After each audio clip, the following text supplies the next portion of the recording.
Hello everyone, कैसे हैं आप सब। मैं डॉक्टर प्रांजलि आपका बहुत बहुत स्वागत करती हूँ।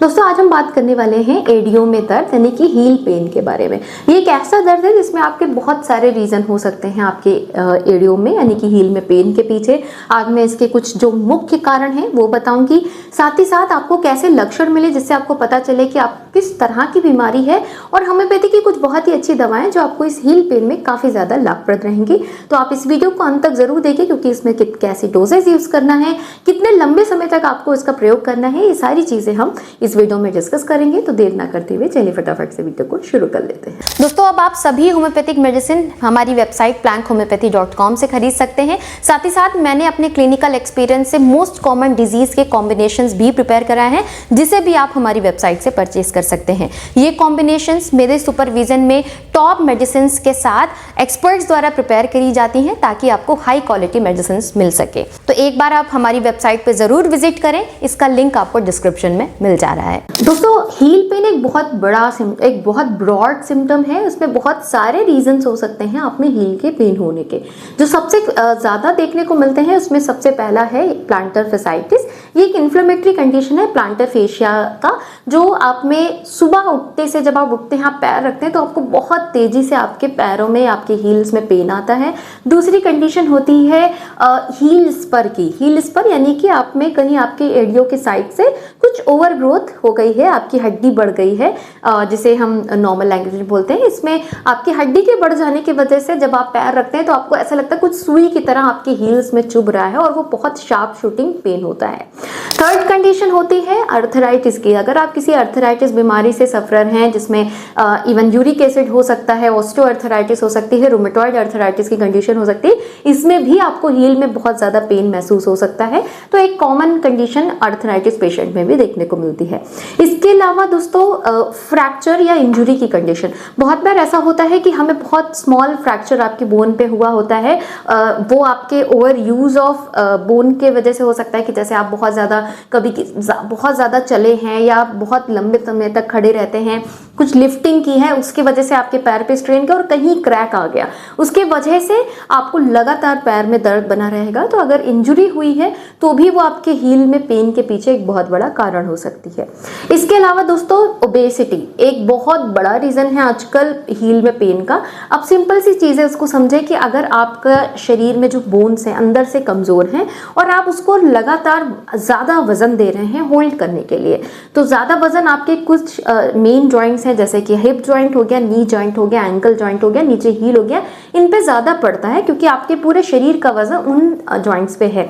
बिकॉज ऑफ बोन वीकनेस और वजन ज़्यादा होने की वजह से आपकी हील्स में पेन होने लगता है, क्योंकि लगातार आप जब खड़े हैं तो हड्डियों का वजन, शरीर का जो वजन है आपके पैरों पे पड़ता रहता है और आपके हील्स में पेन को एग्रीवेट करता है।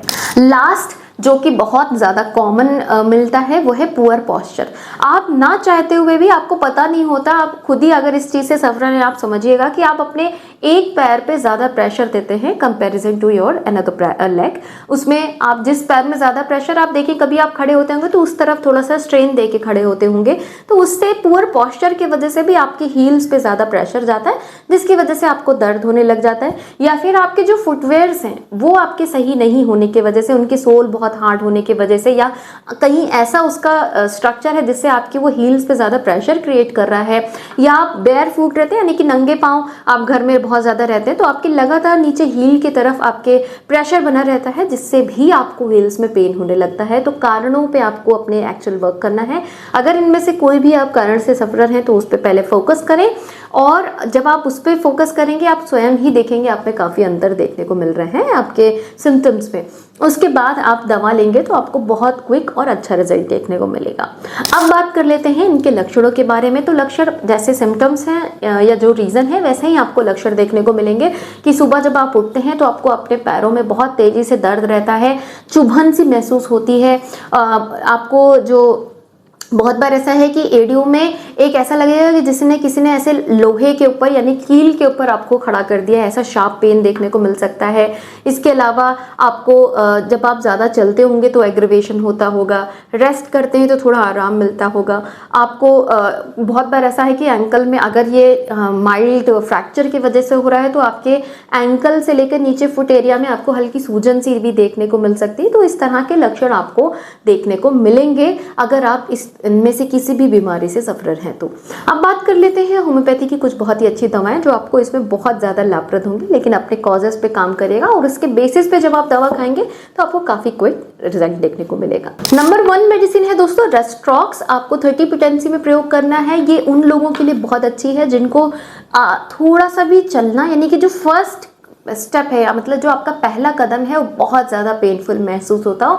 आराम कर रहे थे तब तक ठीक है, जैसे आपने बेड से पैर नीचे रखा, आप चलने की कोशिश की, इतना सीवियर पेन होता है कि आप एकदम लगड़ाने जैसे लग जाते हो और आपको एक स्टिफनेस, एक अकड़न सी अपने नीचे पाँव में फील होती हो, इन्फ्लेमेशन दिख रहा हो, हल्की सूजन दिख रही हो, रेस्ट्रॉक्स का प्रयोग कर सकते हैं। ये प्लांटर फैसाइटिस के केस में भी बहुत अच्छा काम करता है। इसकी 4 ड्रॉप्स दिन में 3 बार ले, ये आपको बहुत ज़्यादा हेल्प करेगी पेन, इन्फ्लेमेशन और एक स्टिफनेस को कम करने के लिए।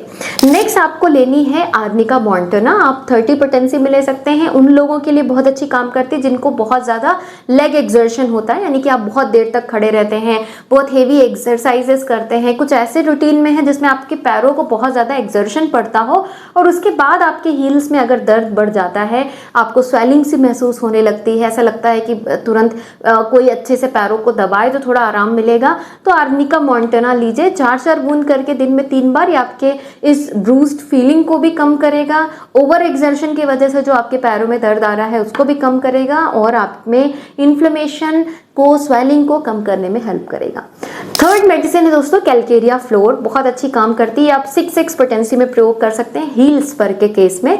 हील स्पर यानी कि आपको नीचे हड्डी बढ़ गई है आपके हील्स में, इसके ये आपकी हड्डियों को डिसॉल्व, जो एक्स्ट्रा ग्रोथ है उसको डिसॉल्व करने में मदद करता है। तो आप जो ऊपर मेडिसिन है, इवन रेस्ट्रॉक्स के साथ भी आप कैलकेरिया फ्लोर को प्रयोग कर सकते हैं। 4 गोली दिन में 3 बार खाएं।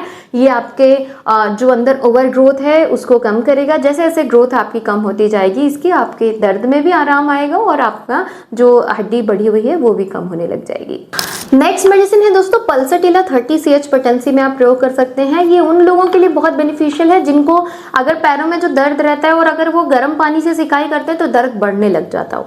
अगर आप ठंडे पानी में थोड़ी देर पैर डाल के बैठते हैं तो उनको उनके दर्द में आराम मिलता हो, स्टिफनेस में रिलीफ आता हो और पेन, उनमें जो करेक्टरिस्टिक पेन का करेक्टर देखने को मिलेगा कि उनका पेन एक जगह से दूसरी जगह शिफ्ट होता है। जैसे अब ये आपका फुट है, आपको पेन कभी यहाँ मिल रहा था, फिर कभी इस साइड में दिख रहा है, कभी आगे की तरफ हो रहा है, मतलब पेन आपका शिफ्ट होता रहता हो, तो आप पल्सटिला प्रयोग कर सकते हैं। 4 बूंद दिन में 3 बार ले, ये आपके दर्द को बेटर करेगी, साथ में इन्फ्लेमेशन को भी कम करने में हेल्प करती है।